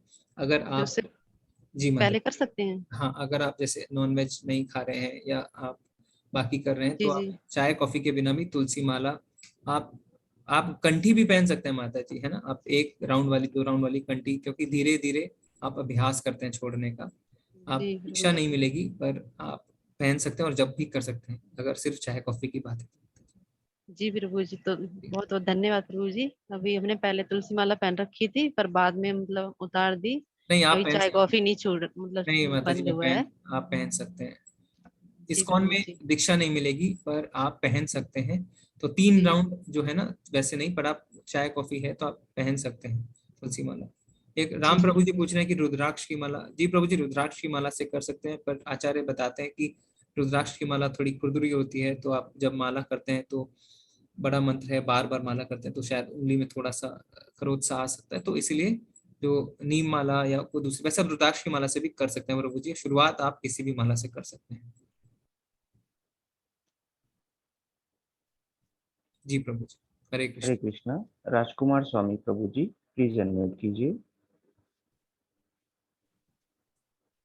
हरे कृष्णा प्रभु जी। हरे कृष्ण प्रभु जी, राजकुमार प्रभु जी, दंडवत प्रणाम। आपको दंडवत प्रणाम जी। मेरा एक प्रश्न है कि इसमें प्रभु भगवान श्री ने बोला कि प्रभु जी का मेरा श्याम सुंदर रूप का वो ध्यान करना चाहिए। तो श्याम सुंदर रूप कौन से रूप को बोलते हैं प्रभु? जी प्रभु जी, श्याम सुंदर रूप यानी जैसे अब श्याम भगवान का जो रंग है ना, वो है जैसे बादलों का रंग है ना, तो इसलिए श्याम सुंदर रूप कहते हैं। जो भगवान का 2 भुज रूप है जिसमें वो श्याम सुंदर की तरह रहता है, उसे श्याम सुंदर रूप कहते हैं। भगवान का रंग अगर शास्त्रों में लिखा है कि जैसे एक बादल है जिसमें पानी भरा हुआ बादल है ना, वैसा है भगवान का रंग, तो इसलिए उसे श्याम सुंदर रूप का ध्यान करने को कहते हैं भगवान। जी प्रभु जी। और प्रभु जी एक प्रश्न और है कि शादीशुदा लोग तुलसी की माला पहन सकते हैं? जी प्रभु जी, गृहस्थ भी पहन सकते हैं तुलसी की माला। गृहस्थ भी भक्ति में आगे बढ़ते हैं तो तुलसी, संयम में हम जब रहते हैं, हम भक्ति करते हैं, तो गृहस्थ भी तुलसी माला धारण कर सकते हैं प्रभु जी। हम प्रभु जी हरे अधिकतर लोग गृहस्थ हैं प्रभु जी और सबने तुलसी माला धारण कर रखी है। माता जी हर भी करते हैं ना तुलसी माला धारण। हरे कृष्ण। हरे कृष्ण प्रभु जी। हरे कृष्णा। नरेंद्र कुमार त्रिवेदी प्रभु जी, प्लीज अनम्यूट कीजिए। हरे कृष्णा। हरे कृष्ण प्रभु जी, धन्यवाद प्रणाम नरेंद्र प्रभु जी। धन्यवाद प्रणाम प्रभु जी। प्रभु जी मेरा प्रश्न यह है कि हमें भक्ति में मन बहुत लगता है, ज्यादा लगाने के लिए क्या करें? जी प्रभु जी, भगवान ने खुद कहा ना, अभ्यास और वैराग्य, है ना। हम ये हमने पढ़ के आए हम कि मन को वश में करना है तो अभ्यास करना है, और अभ्यास का पहला कदम है श्रवणम। तो हमें ज्यादा से ज्यादा भगवान के बारे में सुनना है, और जब हम ऐसा करेंगे तो हमारे मन में जितने भी दुष्ट विचार आते हैं वो सब खत्म होने लगेंगे और भक्ति में हम दृढ़ होने लगेंगे। तो भौतिक जितने विषय है ना, उनसे मन हमारा हटता जाएगा, और जब भौतिक विषय से मन हटेगा तो आध्यात्मिक विषय में मन लगेगा। जी प्रभु जी एक बात और कहना था। हमारे एक मामा जी हैं, तो उनको मैं हमेशा बताता हूँ कि पूजा भगवान को भक्ति करिए, पुष्प मिलन करिए, बट वो हमारी बात को मानते नहीं और कहते हैं कि हमको माँ पिता की ही सेवा करना है, वो उससे बड़ा कोई भक्ति है नहीं। उनको हम क्या कहें कि माँ पिता की भक्ति सर्वोपरि है या भक्ति सर्वोपरि है? जी जी प्रभु जी, प्रभु जी देखिए, माता पिता की सेवा करनी चाहिए, वो हमारा कर्तव्य है, हम उससे नहीं हट सकते, किंतु परम पिता की सेवा भी करनी चाहिए। भगवान तो सबके परम पिता हैं, और भगवान आगे बताते भी हैं कि जो मेरे भक्त बन जाते हैं फिर उन्हें और नित्य कर्म करने की आवश्यकता नहीं रहती। भगवान आगे बताएंगे कि जो पूरी तरह मुझ पे आश्रित हो जाते हैं फिर उनका सारा ख्याल मैं रखता हूँ, उनके परिवारजनों का ख्याल मैं रखता हूँ, तो उन्हें फिर वो नित्य कर्म से भी ऊपर उठ जाते हैं प्रभु जी, फिर उन्हें नित्य कर्म करने की भी कोई आवश्यकता नहीं रह जाती। पर अभी हमारी प्रारंभिक अवस्था है प्रभु जी, ये बात है, जब आप भक्ति में बहुत आगे बढ़ जाते हैं तब की है। तो अभी हमें सब कुछ करना चाहिए, है ना। सिर्फ एक एक चीज करने से नहीं होता है ना। भगवान को अगर हम तृप्त करेंगे, जैसे अगर हम जड़ में पानी देंगे तो फल फूल पत्ते सब अच्छे रहेंगे, पर अगर हम सिर्फ अलग अलग पत्तों में और फूल में पानी देंगे तो पेड़ एक दिन मुरझा जाएगा। तो भगवान अगर तुष्ट रहते हैं तो सब ठीक रहता है। तो हमें अपने कर्तव्यों का पालन करना चाहिए। भगवान खुद कहते हैं कर्तव्य को पालन करना चाहिए, किंतु हमें भगवान का भी सेवा करनी चाहिए प्रभु जी। जी प्रभु जी एक क्षमा करेंगे, एक मन में मेरा एक बात और कहना था कि हमारे अंकल जी हैं, तो वो भगवान के बहुत भक्ति करते हैं, और भक्ति करते करते कभी कभी वो रोने लगते हैं, और कभी कभी वो जब पूजा पाठ करते हैं, भगवान को फूल अर्पित करते हैं या भोग लगाते हैं, तो कभी कभी हंसते भी हैं। तो ऐसा उन क्यों होता है? जी जी प्रभु जी, देखिए अभी तो हम सब तो प्रारंभिक अवस्था में हैं। जब हम धीरे धीरे अपनी भक्ति में आगे बढ़ते हैं तो हम भगवान से आदान प्रदान करते हैं, है ना। हाँ, तो हम जैसे भाव से भगवान से आदान प्रदान करते हैं, भगवान भी वैसे ही भाव से हमसे आदान प्रदान करते हैं। तो हमारी भक्ति से हमारा मन शुद्ध होता है प्रभु जी, धीरे धीरे शुद्ध होने लगता है। तो इसमें तो महाप्रभु जो है, चैतन्य महाप्रभु जो जिन्होंने संकीर्तन यज्ञ शुरू किया, पूरे विश्व में फैलाया, है ना, वो भगवान से क्या प्रार्थना करते हैं कि हे भगवान, मैं आपके नाम को जप करते हुए कब रोऊंगा, कब आपके प्रति मुझे प्रीति आएगी, प्रेम आएगी। तो ये भगवान चैतन्य महाप्रभु खुद कहते हैं। तो अभी तो हम बहुत प्रारंभिक अवस्था में है ना, अभी तो हम साधनों के थ्रू भगवान से जुड़ना चाहते हैं, जिसे वैदिक भक्ति कहते हैं, कि हम नियम है, हमारे गुरु ने कहा है तो हम कर रहे हैं। पर धीरे धीरे जब आप आगे बढ़ेंगे तब आपको इसमें प्रेम आना शुरू होगा प्रभु जी। जी प्रभु जी, धन्यवाद। हरे कृष्णा। हरे कृष्ण प्रभु जी, हरे कृष्ण। हरे कृष्णा। भूपेंद्र प्रभु जी प्लीज अनम्यूट कीजिए।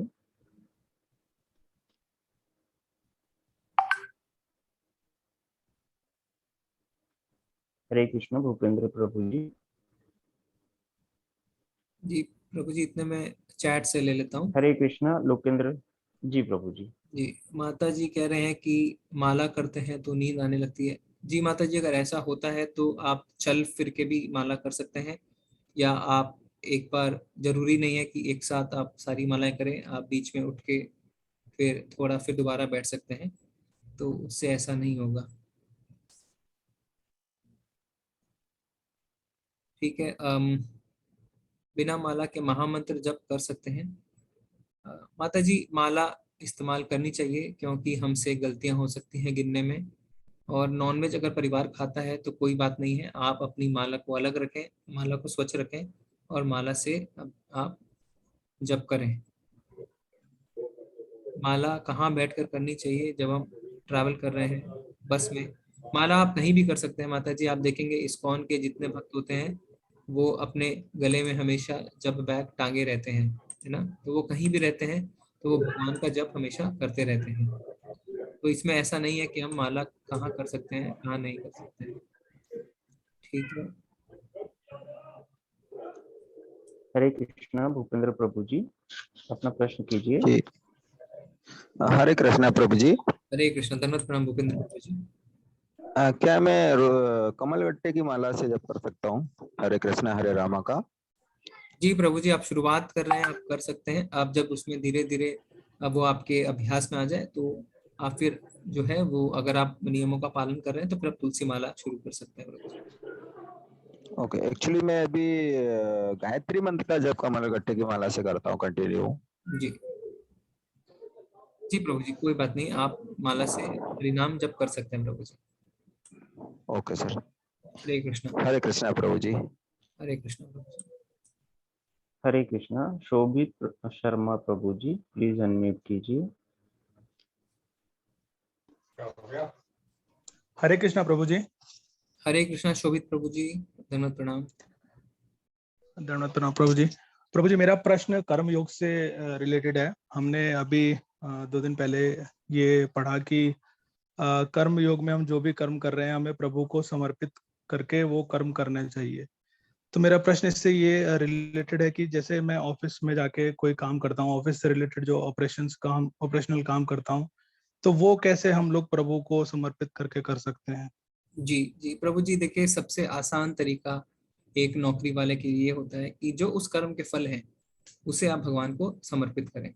तो जो आप सैलरी उठाते हैं, जो आपकी कमाई होती है, उसको आप भगवान को अर्पित करें, फिर उसके बाद उसमें से भोग करें।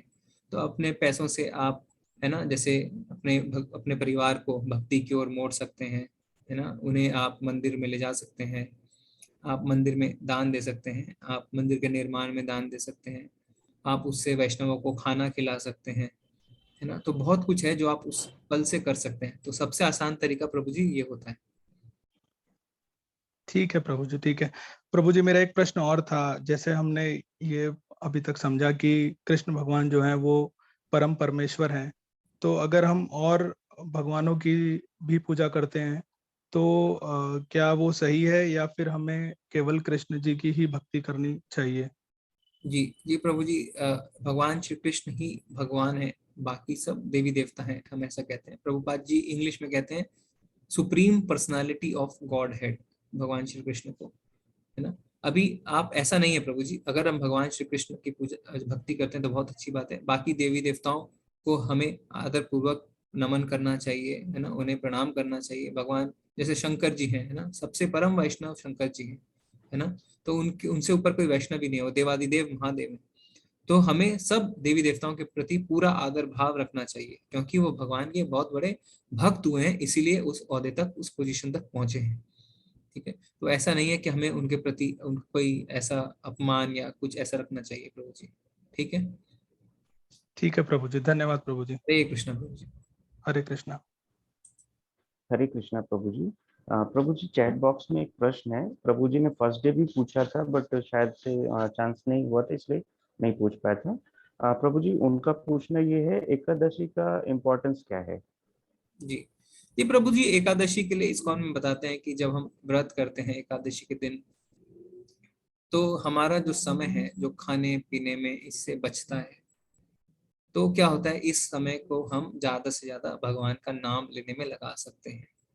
तो जो 16 माला करते हैं वो उस दिन 20 माला करते हैं, उस दिन 25 माला करते हैं, कोई बढ़ा के माला करता है ना। और जब निर्जल एकादशी होती है, जिस दिन आप पानी भी नहीं पीते हैं, कितने लोग निर्जल एकादशी भी करते हैं, तो और आपके पास समय रहता है। तो इसका जो सबसे प्रमुख कारण आचार्य बताते हैं कि उस दिन जो आपका समय बचता है, जो माताओं का रसोई से समय बचता है, जो पूरे परिवार का समय बचता है, उसको बैठ के भगवान का संकीर्तन यज्ञ करें, भगवान का नाम लें, भगवद गीता के श्लोक पढ़ें, कीर्तन करें, ज्यादा से ज्यादा समय भगवान में लगाएं। और दूसरा कहते हैं कि जैसे हमारे लिए, हमारे सेहत के लिए भी अच्छा रहता है, हमारे शरीर के लिए भी अच्छा रहता है ना, क्योंकि हमें शरीर भी स्वस्थ रखना बहुत आवश्यक है, क्योंकि इस शरीर के माध्यम से ही हम भगवत प्राप्ति कर सकते हैं।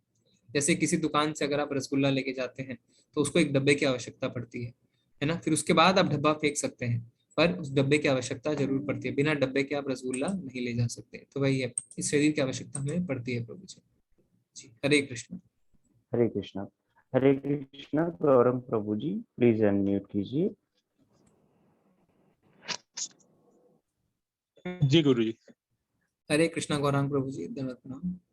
हाँ नमस्कार जी, मैं ये पूछना था, आपने अष्टांग योग में बताया कि हमें आसन में घास को हिरण के चर्म से ढकना चाहिए, तो वो स्पेसिफिक हिरण का ही क्यों बोला गया है?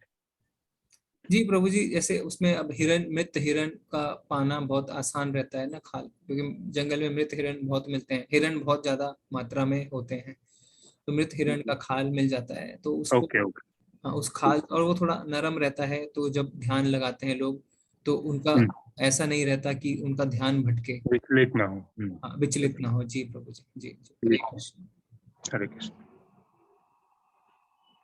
हरे कृष्णा। प्रियंका माता जी, प्लीज अनम्यूट कीजिए।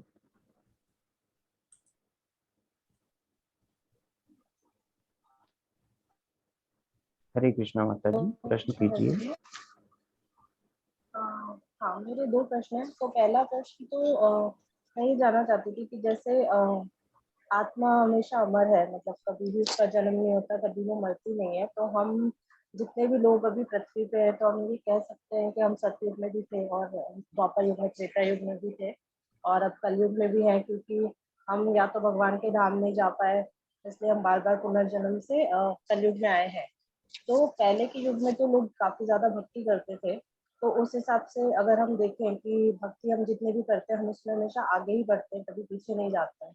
तो आज कलयुग में ऐसा क्यों है कि इतने सारे जो लोग हैं, जैसे अगर हम हिंदू धर्म में देखें तो वो ज्यादा भक्ति में नहीं है इन्वॉल्व, तो ये कैसे मतलब हम देख सकते हैं? जी जी माता जी, जी धन्यवाद माता जी। ये ऐसा हम नहीं बोल सकते कि हम सत्य युग में थे, हम द्वापर में, हम त्रेता में, क्योंकि सिर्फ धरती जो है ना, वो सिर्फ एक लोक नहीं है। कुल मिला के 14 लोक हैं ब्रह्मलोक तक, 7 ऊपर और 7 नीचे। धरती के ऊपर है स्वर्ग लोक है ना, उसके ऊपर और लोग हैं जो ब्रह्मलोक तक जाते हैं, और धरती के नीचे नरक हैं जो 7 लोग अलग हैं, अताल पताल वितल है ना। तो हम कहाँ थे हमें नहीं पता है ना। हो सकता है कि हम स्वर्गलोक भोग के आए हों दोबारा धरती पे और हमारा जन्म कलयुग में हुआ हो। ये भी हो सकता है कि हम नर्क लोक भोग के आए हों, अब दोबारा हम धरती पे आए। तो पहला तो ये रहा माता जी। दूसरा, आपने कहा कि पहले लोग ज्यादा भक्ति में थे, ऐसा नहीं है माता जी। क्यों? सतयुग से ही तो हम देख रहे हैं कि भगवान आए तो कितने असुरों का वध किया। हिरण्यकश्यपु जो था उसका वध उन्होंने सतयुग में किया, ठीक है। फिर त्रेता में जब आए राम जी ने, हमने देखा है कितने असुरों का वध किया। रावण त्रेता में था है ना। फिर उसके बाद आया द्वापर, कृष्ण जी ने कितने लोगों का वध किया। तो ऐसा नहीं है कि हर युग में सिर्फ भक्त थे माता जी, हर युग में ही असुर हुए हैं। अभी असुर जो है वो अब किस तरीके से हमारे अंदर आया है, हमारे गलत जो हमारे अंदर चरित्र है ना, हमारे अंदर जो खामियां हैं, जो हमने देखा है कि काम रूपी जो हमारा शत्रु है वो बन के हमारे अंदर बैठ गया है। तो असुर हर समय थे माता जी, हर युग में थे, और हम कहाँ थे, किस लोक में थे, वो हमें नहीं पता है। ठीक है माता जी। माता जी हरे कृष्णा। प्रियंका माता जी आप अनम्यूट करिए। ठीक है समझिए। जी एक प्रश्न मेरा और है कि चैतन्य महाप्रभु है जिन्हें हम कहते हैं कि वो श्री कृष्ण के अवतार है, तो ये कैसे सिद्ध होता है कि वो श्री कृष्ण के अवतार है? जी माता जी ये शास्त्रों में लिखा है। वहाँ पे उनकी माँ का नाम, उनके पिताजी का नाम सची नंदन कहते हैं उन्हें, वो पहले से ही लिखा था। तो प्रेडिक्शन पहले से कर दी जाती है माता जी, और वो प्रेडिक्शन जब सही होती है तब लोगों को पता चलता है कि हाँ वो भगवान है। जैसे जो कलयुग में कली का अवतार होगा भगवान का, उसका प्रेडिक्शन पहले से ही है। उसमें बताया गया है कि वो कब होंगे, उनके माता कौन होंगे, वो कौन से परिवार में होंगे, तो पहले से ही बता दिया जाता है माता जी।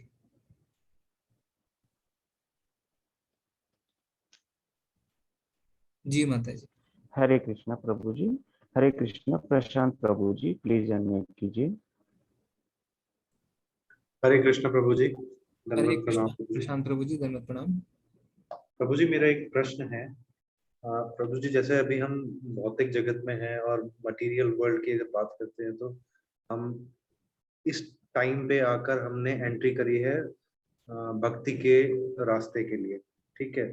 बट अगर मैं दूसरे पॉइंट ऑफ व्यू से देखता हूँ कि जो हमारे बच्चे हैं जो ऑलरेडी इस दुनिया भौतिक जगत में आ चुके हैं, हमें उतना ज्ञान ना होते हुए अब हम अपने बच्चों को किस तरीके से उस ज्ञान की तरफ अग्रसर करें? पहले हम अपने आप को ज्ञानवान करें या ज्ञान अर्जित करें, या उनको गुरुकुल की तरफ डायरेक्शन देनी चाहिए? प्रभु जी इस चीज के लिए मैं काफी थोड़ा कॉम्प्लेक्स सिचुएशन में आ गया हूँ, क्योंकि चीजें समझ में आ रही हैं, बट क्या ये स्वाभाविक है इंसान के मन में ऐसे क्वेश्चन क्रिएट होना जब वो भक्ति में आता है, या सिर्फ अपने आप के ऊपर मैं नियंत्रण नहीं कर पा रहा हूँ, इस वजह से मेरे लिए या मेरे साथ ऐसा हो रहा है? प्रभु जी इस पे प्लीज दर्शन दीजिए। जी प्रभु जी बहुत धन्यवाद। आपका प्रश्न बहुत अच्छा है और ये अच्छी चीज है प्रभु जी, क्योंकि जब आपको यह एहसास शुरू होना होता है कि हम कहाँ बंधे हुए हैं, हम कहाँ बद्ध जीव जो है, हम कहते हैं बद्ध जीव, क्यों हम बद्ध हैं, जब हमें ये पता चलता है तो हम कोशिश करते हैं कि हम अपने परिवारजनों को, अपने बच्चों को जितना ज्यादा हो सके उतना इसके बारे में बताएं और उसे इस राह पे चलने के लिए प्रेरित करें। तो सबसे पहली तो चीज ये है प्रभु जी, जो बच्चे होते हैं स्पेशली, वो अनुसरण करते हैं, वो आपको देखते हैं, तो आप जैसा करते हैं बच्चे वैसा करते हैं। तो अगर आप माला शुरू करते हैं, आप हरिनाम करते हैं, संकीर्तन करते हैं, तो आपके बच्चे अपने आप आपको देख के करेंगे। आप जब उन्हें बोलेंगे तो वो मना नहीं करेंगे।